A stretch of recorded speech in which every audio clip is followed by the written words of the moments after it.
আসসালামু আলাইকুম, সবাইকে স্বাগত জানাচ্ছি আমার দেশ মর্নিং নিউজে। সঙ্গে আছি আমি মাহবুবুর রহমান ইমন। শুরুতেই সংবাদ শিরোনাম। যুক্তরাষ্ট্র ইরান সংলাপে অগ্রগতি, উচ্চ পর্যায়ের কমিটি গঠন। সমঝোতায় না পৌঁছালে হরমুজ প্রণালী দখলের হুমকি ট্রাম্পের।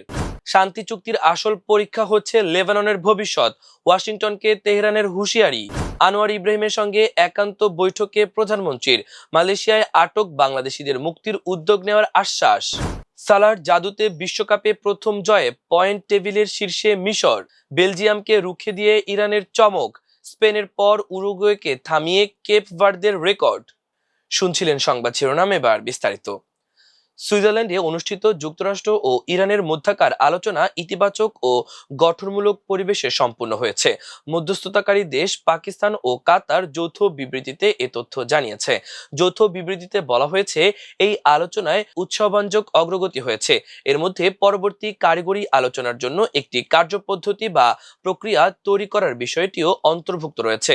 এছাড়া সমঝোতা স্মারকের উপর ভিত্তি করে একটি উচ্চ পর্যায়ের কমিটি গঠনে সম্মত হয়েছে সংশ্লিষ্ট পক্ষগুলো। এই কমিটি মধ্যস্থতা প্রক্রিয়ার রাজনৈতিক বিষয়গুলোর তদারকি বা পর্যালোচনা করবে।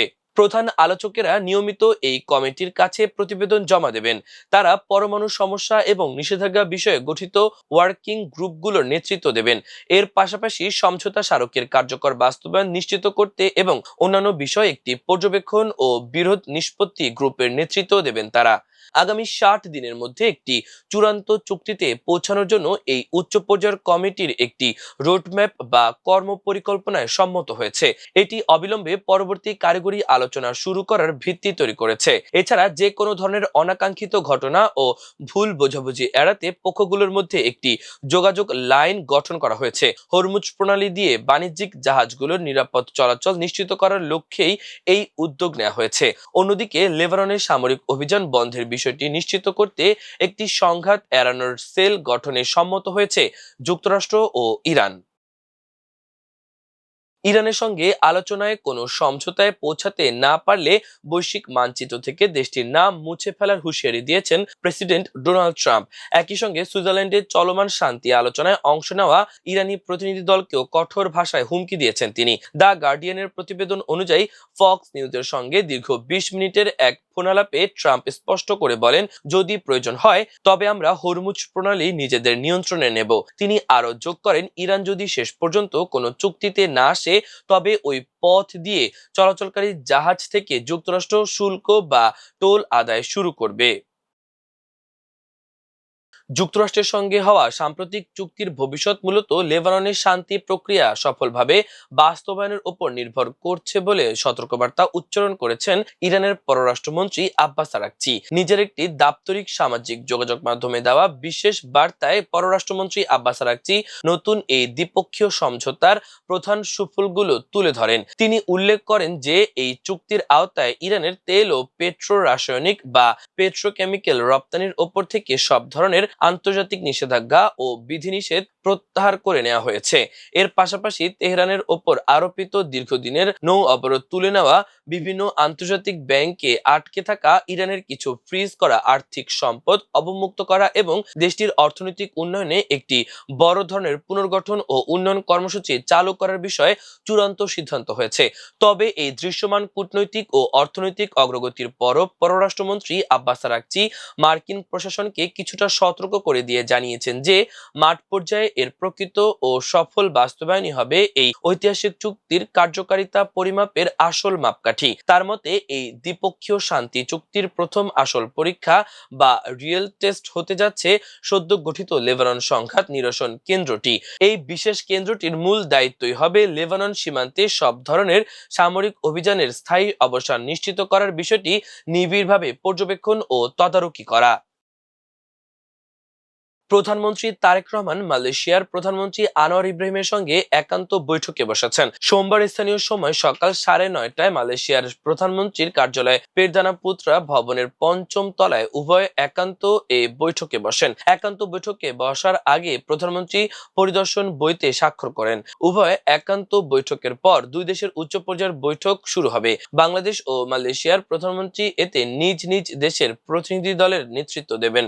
বৈঠকে পররাষ্ট্রমন্ত্রী খলিলুর রহমান, বৈদেশিক কর্মসংস্থান মন্ত্রী আরিফুল হক চৌধুরী, জ্বালানি ও বিদ্যুৎ প্রতিমন্ত্রী অনিন্দ ইসলাম অমিত, পররাষ্ট্র প্রতিমন্ত্রী হুমায়ুন কবির, অর্থ উপদেষ্টা রাশেদ মাহমুদ তিতুমির, শিক্ষা বিষয়ক উপদেষ্টা মাহাদি আমিন, পররাষ্ট্র সচিব আসাদ আল সিয়াম প্রমুখ উপস্থিত থাকবেন। বৈঠকে বাণিজ্য, বিনিয়োগ সম্প্রসারণ, জ্বালানি সহযোগিতা, হালাল অর্থনীতি, কর্মী প্রেরণ, সেমিকন্ডাক্টর শিল্প ও কৃষি, শিক্ষা, জনসংযোগ সহ বিভিন্ন ক্ষেত্রে দুই দেশের মধ্যে অধিকতর সহযোগিতা স্থাপনের বিষয়ে আলোচনা হবে বলে জানান পররাষ্ট্র সচিব। এর আগে রোববার প্রধানমন্ত্রী হিসেবে প্রথমবারের মতো মালয়েশিয়া সফরে গিয়ে প্রবাসী বাংলাদেশিদের সঙ্গে আয়োজিত এক মতবিনিময় সভায় এসব কথা বলেন তারেক রহমান। এ সময় তার সঙ্গে ছিলেন তার স্ত্রী ডাক্তার জুবাইদা রহমান। এরপর মালয়েশিয়ার কারাগারে থাকা বাংলাদেশি নাগরিকদের মুক্তির বিষয়ে দেশটির সরকারের সঙ্গে আলোচনা করবেন বলে জানিয়েছেন প্রধানমন্ত্রী তারেক রহমান।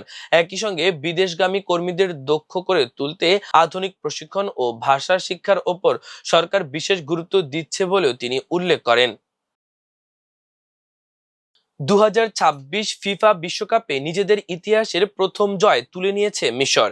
ভ্যাঙ্কুভারের বিসি প্লেস স্টেডিয়ামে পিছিয়ে পড়েও দুর্দান্ত প্রত্যাবর্তন করে নিউজিল্যান্ডকে 3-1 গোলে হারিয়েছে হোসাম হাসানের দল। এই জয়ে গ্রুপ জি এর শীর্ষে উঠে এসেছে ফারাওরা। ম্যাচের শুরুটা অবশ্য মিশরের জন্য সুখকর ছিল না। প্রথমার্ধে কর্নার থেকে আসা বলে ডিফেন্ডার ফিন সুরম্যানের হেডে এগিয়ে যান নিউজিল্যান্ড। গোল হজমের পরও ম্যাচে ফেরার চেষ্টা চালায় মিশর। তবে প্রথমার্ধের শেষে 1-0 ব্যবধানে পিছিয়ে ছিল আফ্রিকার প্রতিনিধিরা। বিরতি থেকে ফিরে পুরোপুরি বদলে যায় ম্যাচের চিত্র। একের পর এক আক্রমণে নিউজিল্যান্ডকে চাপে ফেলে মিশর। সেই চাপের ফল আসে মোস্তফা জিকোর গোলে। কর্নার থেকে তৈরি হওয়া সুযোগে হেডে সমতা ফেরান তিনি। সমতায় ফেরার পর আরো আত্মবিশ্বাসী হয়ে ওঠে মিশর। মাঝ মাঠে ইমাম আশুরের নিয়ন্ত্রণ ও সৃজনশীলতায় আক্রমণের ধার বাড়তে থাকে। এরই ধারাবাহিকতায় সামনে থেকে নেতৃত্ব দেন অধিনায়ক সালাহ। দারুণ এক ফিনিশে দলকে এগিয়ে দেন লিভারপুল তারকা, যা ম্যাচের মোড় ঘুরিয়ে দেয়। নিউজিল্যান্ড এরপর ম্যাচে ফেরার চেষ্টা করলেও মিশরের আক্রমণ থামাতে পারেনি।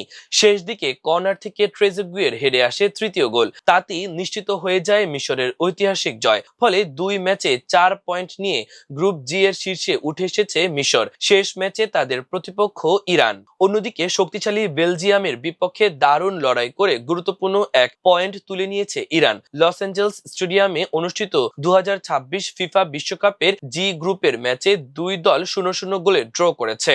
এই ড্রয়ের ফলে সমান 2 পয়েন্ট হলেও বেশি গোল করার সুবাদে বেলজিয়ামকে পেছনে ফেলে গ্রুপের 2 নম্বরে উঠে এসেছে ইরান। প্রথমার্ধে 25 মিনিটে ম্যাচের সবচেয়ে আলোচিত মুহূর্তটি আসে। বেলজিয়ামের রক্ষণভাগ ভেঙে বল জালে জড়ান ইরানের তারকা ফরওয়ার্ড মেহেদী তারেমি। গোল উদযাপনও শুরু হয়ে গিয়েছিল, কিন্তু ভিএআর এর হস্তক্ষেপে দেখা যায় অল্পের জন্য অফসাইডে ছিলেন তিনি। শেষ পর্যন্ত কোনো দলই জালের দেখা না পেলে ম্যাচ শেষ হয় গোলশূন্য সমতায়। এদিকে বিশ্বকাপে প্রথমবার অংশ নিয়ে চমক দেখিয়ে চলেছে কেপ ভার্দে। উদ্বোধনী ম্যাচে স্পেনকে গোলশূন্য ড্রয়ে আটকে দেওয়ার পর এবার সাবেক বিশ্ব চ্যাম্পিয়ন উরুগুয়ের বিপক্ষেও পয়েন্ট ছিনিয়ে নিয়েছে আফ্রিকার দেশটি। মায়ামির হার্ড রক স্টেডিয়ামে অনুষ্ঠিত রোমাঞ্চকর ম্যাচটি 2-2 গোলে ড্র হয়েছে। প্রিয় দর্শক, আমাদের আজকের মর্নিং নিউজের আয়োজন এ পর্যন্তই। সবাই ভালো থাকুন, সুস্থ থাকুন, আমাদের সেই সঙ্গেই থাকুন। এতক্ষণ সঙ্গে থাকার জন্য অসংখ্য ধন্যবাদ। আল্লাহ হাফেজ।